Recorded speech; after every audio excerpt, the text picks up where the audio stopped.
I don't like being interviewed. There's so much energy to answer all those questions. Well, we're off to a great start already. Okay, go.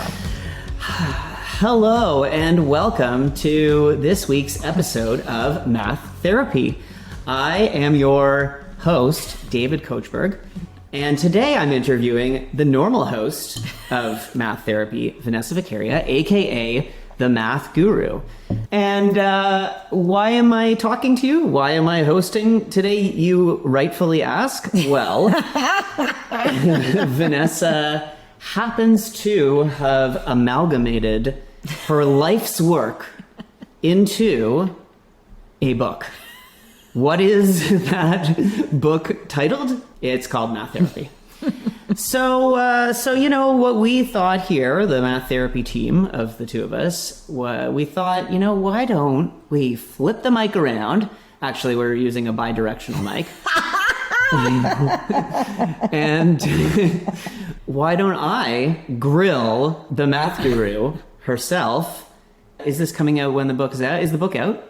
Yes. The book is out, so we want to talk about the book. So, was that a good That was intro? so long. Oh, all right. Well, maybe I'll edit some. I don't know if anyone's still listening. All right, so I want to start with the real hard-hitting journalism. Because that's what this podcast is, if anything. People Yes. come here for the hard-hitting journalism. Yes. So, what I want to ask... I'd like to make this 20 minutes, and we're at 3. I am the host, and you are my guest. So, you interviewed me. Is that coming out? Is that been out? That's going to be after this one, David. So, in the next one, right. So, the next interview, since you didn't ask me this, I would like to start by asking you. What? What do you think most annoys me about producing you? Okay, wow. I thought this was going to be about the book. But You think we're this is some puff piece? Okay. I can't. What do I think annoys you most about working with me? Fuck, where to start?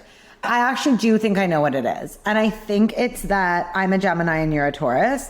And so I want to do everything really, really fast, and you want to take your time and do it. So I think it actually really annoys you when I try to speed through things, like say, I want to make this episode 20 minutes and we're already at 3 or whatever. Just like put on the mic and just record when you're trying to like make, do quality control. Like I think it's my speed and lack of attention to my attention deficit.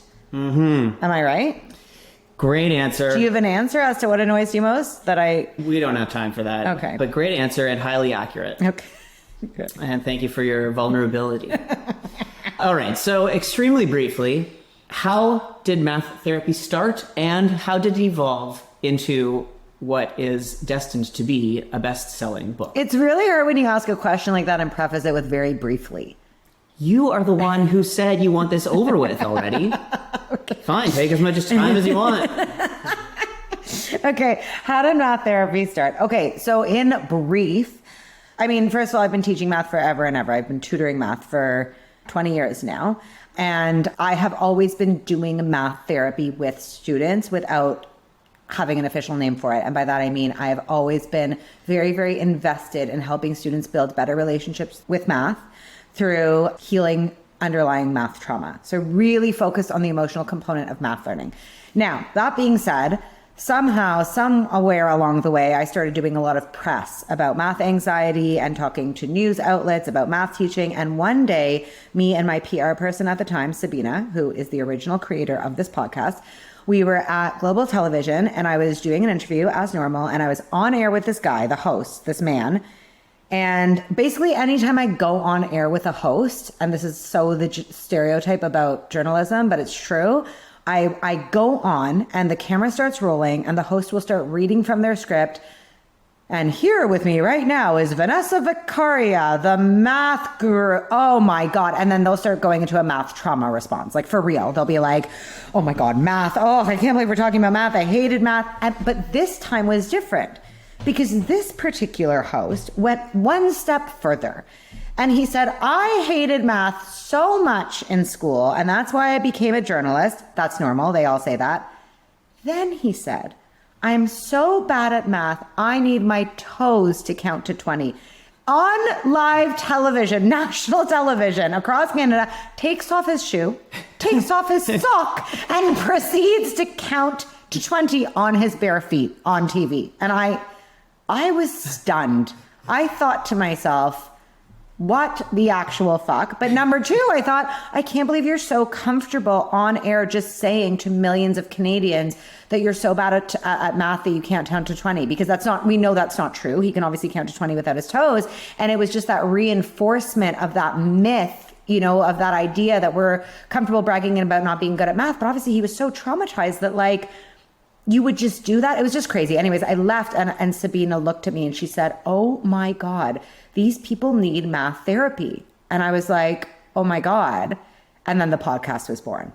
So that's how the podcast started. And briefly, it started, if you've been a long time listener, first time caller, sorry. Still don't know how to use that, do you? Sorry, Zach. If you've been a long time listener, you'll know that in the first few seasons, I actually interviewed people with math trauma. So I was interviewing people who were anxious around math and had bad experiences with math. And slowly that morphed into talking to people in math, people who liked math, about math anxiety and about what they thought led to it. And then that morphed into its current state, which is really talking to educators about all the work that surrounds the hard work of healing math trauma. Student-centered practices, representation, equity, problem-solving, productive struggle, and just realizing what a village it takes to heal math trauma. So then from there, I started doing professional development on it because there was this real need. And, I was getting all these emails from teachers listening to the podcast being like, how do I use this information in my classroom? So I put together a 5-step process based on what the work I've been doing with students for 20 years. The steps I actually go through on how to identify math trauma, prevent it, heal it, rewrite students' math stories, measure their progress in a way that isn't just reliant on grades. And then I wrote a book. Great job. That wasn't bad, actually.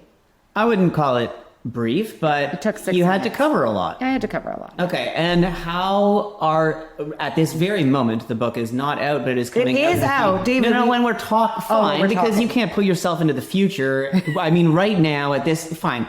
Pulling back the curtain on how a podcast gets made. We're recording this in advance. Fine. So how do you feel right now at this moment? Are you nervous? Are you excited? Are you in a panic? Or what are your feelings about the book coming out? I'm not in a panic. I will say, I'm proud because I have, we talk about math trauma. I have real writing trauma. I mean, I won't go too in depth into it, but I remember, to me, the idea of writing an essay or writing a cohesive story was the most stressful thing for me in high school. I remember we would have English exams and you hand wrote them.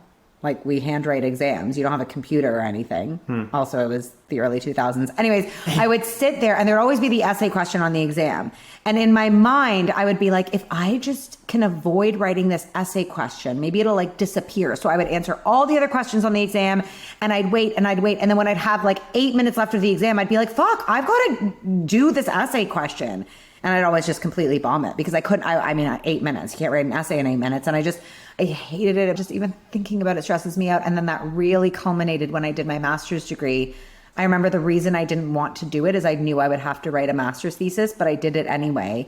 And my writing of my master's thesis, which by the way is called Imagining a World Where Paris Hilton Loves Math. And I was so excited about it, but the process of writing it nearly destroyed me. I won't get into the nitty gritty, but my mental health went down the drain. It was so horrible. It was, oh my God, just even the research and the being so pedantic and not being, I remember there was a whole fuss because I used the word adolescent instead of teenager. And literally because of that word, I had to do a whole extra semester. I can't, and I'm sorry, this isn't making sense, but I remember it was But the trauma's coming through. Yeah, it was horrible. It was just the nitpicking over every single word and the punctuation and the da-da-da-da-da. And I was just it was a lot. So when it came time to write this book, I was really excited I wanted to create something for educators to use. I really wanted to do it. But I was really scared. I was I really hope that trauma doesn't come back. I hope I don't freeze because that's what would happen. And the task of writing. The task of putting, this is why I have a podcast, is because I like to just, I know. It's hard to think a story through from beginning to end and plan it out and make it make sense and cover all the important points. That idea of making something cohesive and concise is so stressful to me. And I had the best editor. I'm actually getting emotional. So Debbie, if you're listening, I had the best editor at Corwin, Debbie Hurden, who just got me. She got it. She was like, just write stuff down, let it flow, and I'll edit it, which is how my relationship with you works. But I will say this. It's not like I just gave her a bunch of garbage and she edited it. Okay. That's not what happened. Yeah. The fact that she said that in the first place allowed me to unlock, it's not like I'm a bad writer or storyteller, honestly. Like I'm a bit all over the place, fine. And I need some spit shining, as we all know, but it allowed, knowing I didn't have to give her a perfect finished product, it unlocked it all. And I was able to just sit and write and let the stuff come out. Just knowing someone was going to look it over and fix it up if it needed to, or make suggestions, or have just that knowledge, like unlocked. And actually, this is so funny you're talking about this now, because I'm like, this I feel it's the same thing as when I say when students know that the answer isn't the goal, they're able to actually tackle the problem. And that's what it was, because I knew that a finished product wasn't the goal. The goal was just to get some stuff out there and to start. It just made the writing process so much less stressful, and I really enjoyed it. And it was just, anyways, Debbie I can't thank her enough. What was the question? Oh, how do I feel now? So my point is after all that, I'm actually proud that I wrote this book, because I thought it was something I might never be able to do, because I was like, I was so traumatized by my master's thesis. I don't know that I ever wanted to. I always thought if I wrote a book, I'll just get you to ghostwrite it. Right? Like that's always been my plan. Like I'll just say a bunch of shit and you'll write it out for me. Yeah. So the fact that I wrote it out and did it, so I'm proud. That's number one. Good. And I'm excited because I know the reactions I get to, like when I talk to teachers in the professional development, and so many teachers already email me saying they're using all my stuff in their classrooms. Now I'm going to have something really cohesive and concrete to give them with, like, you know, in an hour of professional development, there's only so much you can talk about. This like goes so into it. It really shows them how to do math therapy, how to turn their classrooms into a math therapy classroom. So I'm excited. And then also obviously a part of me is like, is anyone going to read this book? So there's that part, but I mean, there's no point in thinking about that. I think it's funny, like in today's world, right? You get so stuck on the like, I know I have to promote this thing. And like, I don't want to get into that really. I just want to. Even though you just filmed 20 hours of content. Yeah. But yes, I know. But I'm trying to do it out of excitement, you know, like I'm excited. I'm not panicked. I'm just like, oh, I hope people buy it and like it, I guess. Yeah. But I'm excited to like, it's pretty cool that this all came from my own math trauma when I was in school. And now, yeah. That's great.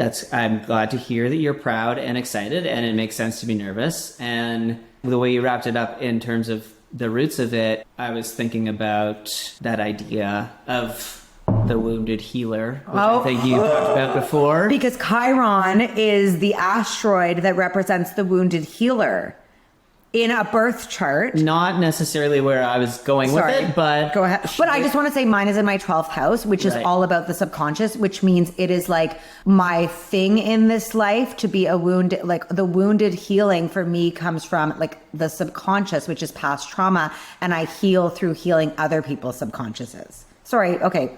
Yeah. Can't resist taking over, taking control. It's all right. We're like two control freaks, but in very opposing ways. But yeah, okay, sure. What was I going to say? Yeah. I don't know. Now I've lost my train of thought. That's a hard thing with the podcast is when the guest throws you off course, you've got to be able to either keep going with it. And you are a seasoned professional, whereas this is my first guest hosting. You're doing really great, actually. You're getting great info out of me. I can't believe I've been talking for 6 I love how before this you were like, you do all the talking. I don't want to talk at all. And I was like, you're the guest. Yeah. Next question. No, I do. I was going to say that I do think that is what makes... I mean, sure, social media and creating content and stuff can always feel kind of artificial because there is an artifice to creating stuff for promoting, but you have to do that. That's part of it. But I think overall, especially in the podcast, because of the way you talk to people, your authenticity comes through and it's clear that you really care about this stuff. And it's common that people get into something because they feel connected to it emotionally, and empathy comes from having gone through something similar to the people that you're empathizing with. And so thank you for sharing all of that backstory, because I think it is a really interesting context. Thank you. And that's why I always say that math teachers with their own math trauma are some of the most powerful teachers, because they can empathize with their students. Agreed.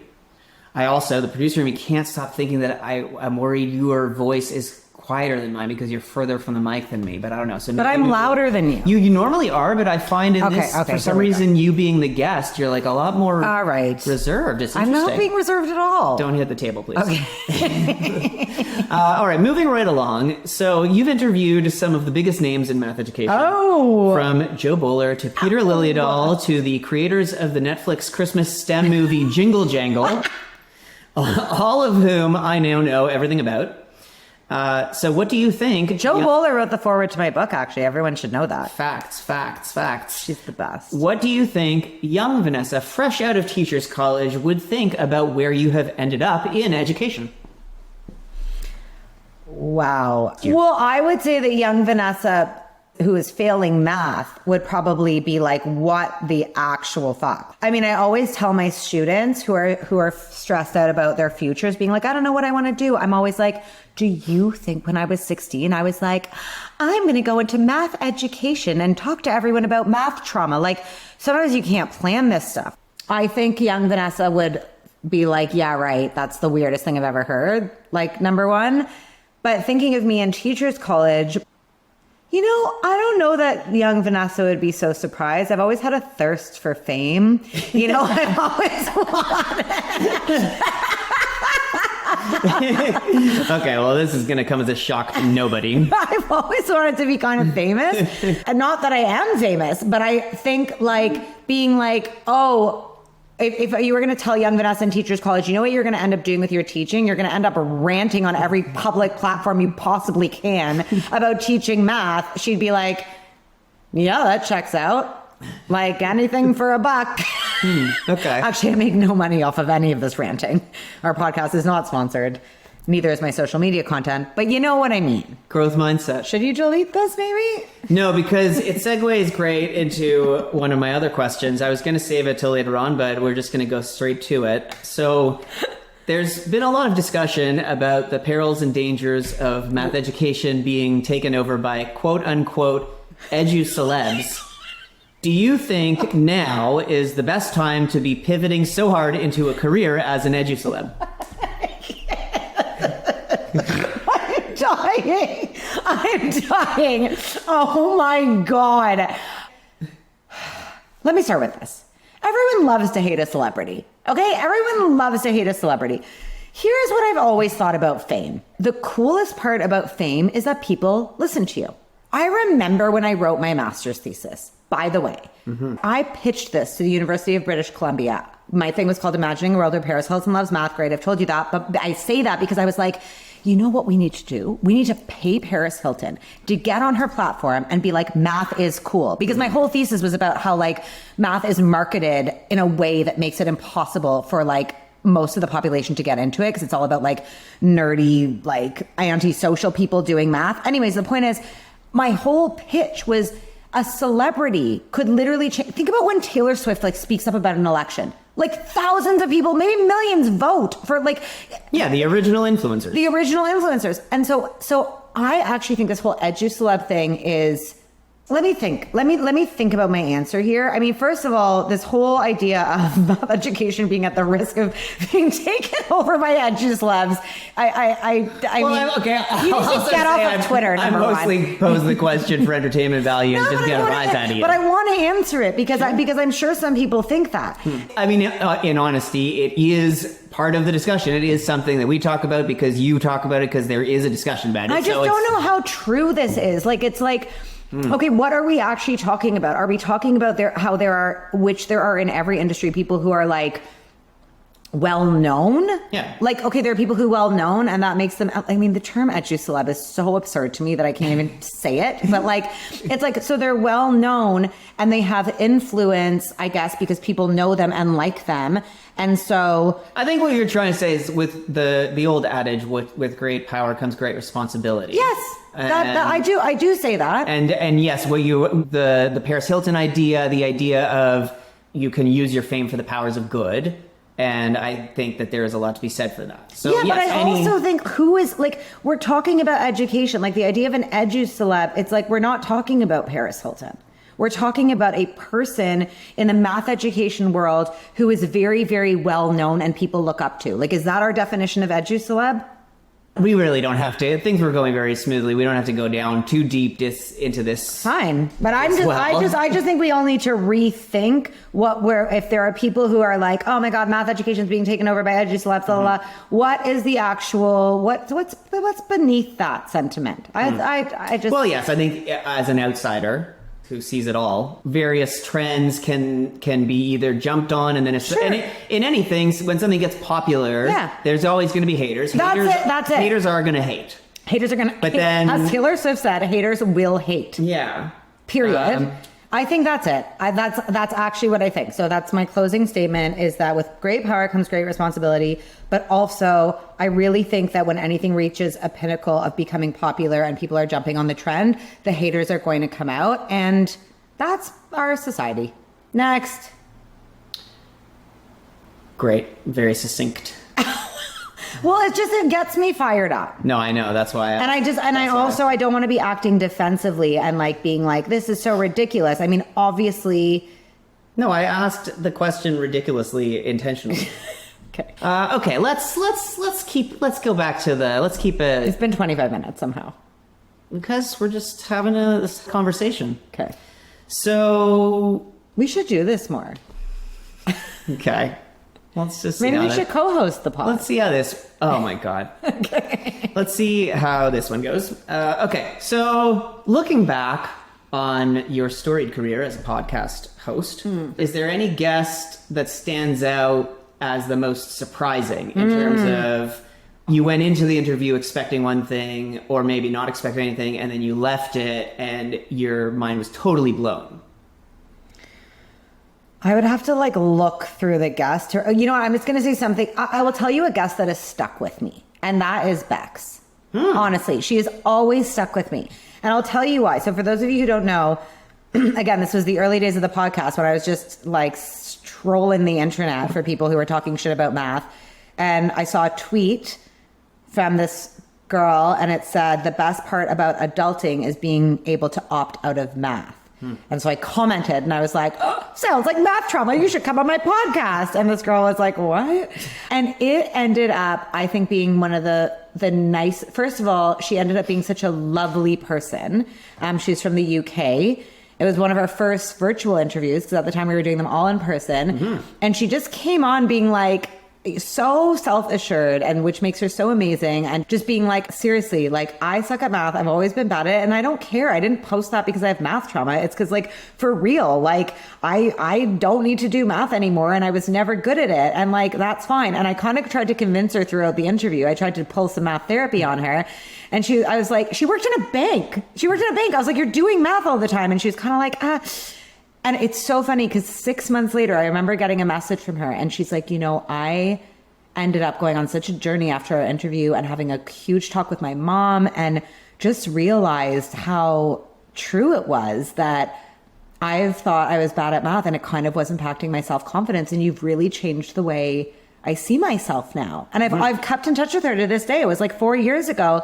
And I just thought, I mean, I guess it wasn't like a shocker, but it was a really surprising turnaround, and also a surprising, like, going back to what you said about, like, on maybe you said this in the other interview, that people on Twitter just want to argue. You know, she had posted this thing and was just like, you know, causing shit on Twitter kind of with it. But really at the core of it, she was just the nicest, sweetest person, and really open to like self-reflecting about this. I don't know. I loved that episode. I agree. Yeah. And she's also very funny. She was so funny. Yeah.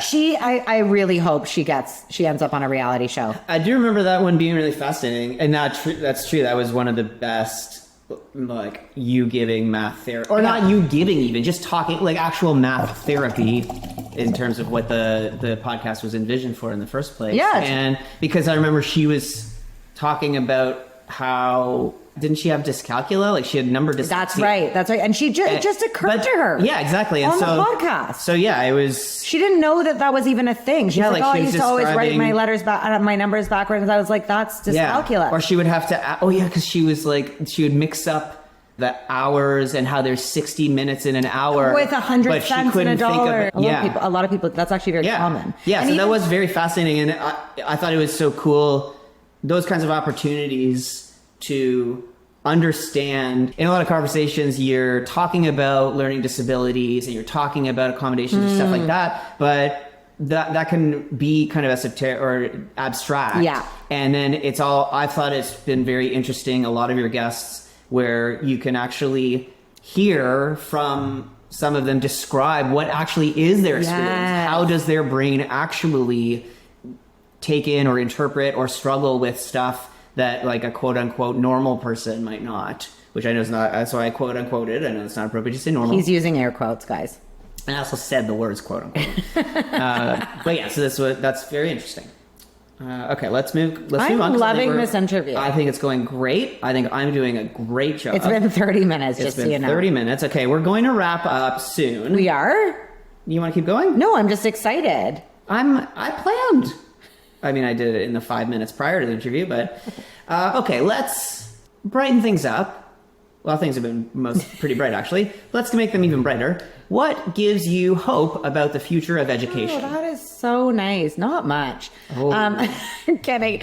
Honestly, I am. That was a joke, because what gives me hope is, I'm telling you, talking to the guests on this podcast, just having these conversations with so many educators who are not putting it on. They are so passionate about what they're doing. It's funny because I think the rest of the world has this perception of teachers. And it is usually based, look, I run a tutoring center. I see thousands of kids every single year. I talk to hundreds of parents, and the stories are familiar, right? It's like their kid will have a very bad experience with a teacher and end up coming to us for tutoring. And now we're here to heal those math wounds. And I think the perception is, if you're a parent, with a kid that has a bad experience with a teacher, you get the impression that teachers don't care, and that they're, not trying and they're using the same old tech, whatever it is. Okay. And I think teachers get such a bad reputation based on these one-off experiences, right? And this is just negativity bias in the brain. We remember the negative experiences more than the good ones because we're trying to protect ourselves. So, their kid can have 10 amazing teachers, but this one teacher that just, didn't pay attention to them or did whatever it is. I don't want to call out behavior. And then they get this impression that, teachers, they're not doing any work, or they're just whatever. And I think it's so easy to see that all over. We saw that during COVID, just all of the hate teachers were getting, being called glorified babysitters, like just all of this stuff. And then on this side of things, every educator I am talking to cares so much. They're putting in so much extra work. They're buying resources with their own money. Like they care so deeply about improving the lives of their students, like with their whole heart and soul. And it does give me so much hope, because it's just, if you're listening to this and you're not an educator, it's like there are the majority of teachers out there truly love your children. They love your children and they care for them and they want them to love themselves. That's what gives me the most hope, is talking to all these educators. And, you see the math wars and all this nonsense on Twitter, and all of that is just nonsense. It's not happening in the classroom. In the classroom, what's happening for the most part are teachers just doing everything they can to improve the lives of their students. Mm-hmm. That's beautiful. I feel the same way, that listening to those conversations you're having with all these people similarly gives me hope for the future. Something that I think has come up when you talk about this idea with other guests is indeed what you just said, which is that even if, for the most part, sure, there's outliers who just want to argue or just want attention or whatever, but for the most part, even if you vehemently disagree with someone else in terms of education policy, chances are both of you are coming at it because you really care about helping kids. I really believe that. Yeah. Honestly, thank you for saying that. I really believe that. I think that's what we have to remember is like, you know, oh my God, you might disagree on whether it should be explicit instruction or not, the biggest debate of all time. But at the root of most of that is people who really just want to do what's best for the children and disagree about how to do it. Mm-hmm. Like, again, of course, there's some shit disturbers and people who are doing it for, you know, politics and whatever. But for the most part, I really do believe that. Mm-hmm. Well, that's all right. That's great. Look at us agreeing. Okay, let us wrap up with the final two questions that I ask every guest, starting with this, my first interview. And they're not what you think they are. Okay, good, because I don't have answers to those. What would you say to someone who thinks that they are a math person and wants to share their love of math with the world? I mean, that would just be music to my ears. Let me tell you. If someone said that to me, I would be pumped. And I think the key is to find out everyone has a strength in terms of sharing knowledge and a passion for something. So I'd be very invested in like this person's personality and where to help them shine. Like, you don't need to be a teacher. You don't have to enter the classroom, but if you want to, we need you. Teachers are quitting at an alarming rate. You know, but there are so many ways to share a love for learning, including like, honestly, hop on social media and talk about it. Start breaking some of those stereotypes. Like, be that person when you go out with friends and your friends are like, I'm not a math person, that you're the person like helping them realize that they're more capable than they think. I think there are so many ways to spread that love of math. And we need all of the creative, innovative, unique approaches to changing the stereotype that, you know, most of us can't do math. Beautiful. Beautiful. And the last question that I ask every single time I interview someone, what would you change about this podcast? One thing. I will tell you one thing. I would record way more episodes. Oh, God. Can we go back to the first question that I asked you that we deleted because it was actually quite a depressing answer you gave? There you go. Well, get to work. I guess I walked right into that one. It now comes time for that point in every episode where the host, with grace, tell them where to buy my book first, though. Vanessa's book. Vanessa. You're supposed to say if there's anything. Hey, Vanessa. Thank you. No, that's good. Good point. It's a good learning experience. Good training. Thank you for the constructive feedback. Vanessa, is there anything else you'd like to tell our audience? You're the guest. Is there anything else you would like to tell the audience about specifically the book that you are trying to peddle right now? You want to sell? You want to move some copies? Those pink beacons of hope are just taking up space at some warehouse or the back of your car or something. I don't know. Yeah, where can they buy it? Thank you so much. I am trying to peddle my book. It is called Math Therapy, and it is jam-packed with tools, strategies, templates. No, for real though, if you want to buy my book, it is not just a collection of stories from the podcast. Quite the opposite. It is literally every single step, the 5 steps of math therapy, guiding every teacher out there on how to heal math trauma in their classroom with like strategies, resources, activities, like everything. Okay, cool. That's my little promo pitch. As the host and producer, I shall be putting a link to purchase that book. Okay, but let me tell you where to get it. Into the show notes. Great. You can literally, though, if it's easier for you guys, the easiest thing you can do is just go to maththerapy.com. New website, new book, baby. Go to maththerapy.com. You can see how to purchase the book there. Yeah, go do it. It's a great book. You haven't read it. The stories. You've never read it. Yeah, but apparently I'm in it. I think I had to sign some waiver. You did. So yeah, go get the book. Let me know what happens, how I was featured in there, because I'm not reading this piece of garbage. David! Is there anything else? No. No. Make sure, follow Vanessa on all the social things. There's the links in the show notes, the description in your podcast player, whatever, yada, yada. Let us know what you think about the podcast, Go on the social media, do the tweeting and the Instagram commenting and such. And Is it now? Now I can do okay. And now, finally, it really comes time for the host to, with great circumstance and pomp and confidence. Actually, now I'm not doing a great job at all. It's time to say goodbye. Vanessa, thank you so much for coming on my podcast. Thank you for giving me the opportunity to live out my dreams. And I am very happy to return the reins of the podcast back to you because you do a great job. It is a true honor to produce you and edit these wonderful episodes. And this has been a lot of fun. So thank you for coming on the podcast. Your own podcast. You are supposed to say bye first. Everyone knows that. You're just messing with me. I've taught you nothing. No. How does a conversation usually end? Like, you see a person in public, you're talking to them. One of you is like, hey, this has been so great. Great to see you. Actually, no, that doesn't happen in public, but it happens on podcasts. On a podcast, someone's like, it's like a natural, people We you know. have to end this episode. You know, don't turn around on me. David, it's been 50 minutes. We're going to cut out a lot of it, though. It. Yeah, but there's a lot. We'll cut that whole section out. Okay. Vanessa, thanks so much for coming to the podcast. You're right, it is hard. Huh? I'm actually just leaving. Tables are really turned.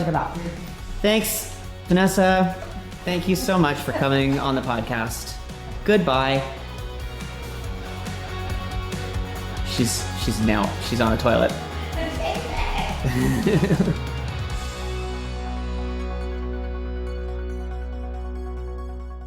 And the final question I will be asking you on this interview: what is one thing that you think the education system does really well? Such a wow. Since you're always shitting on it.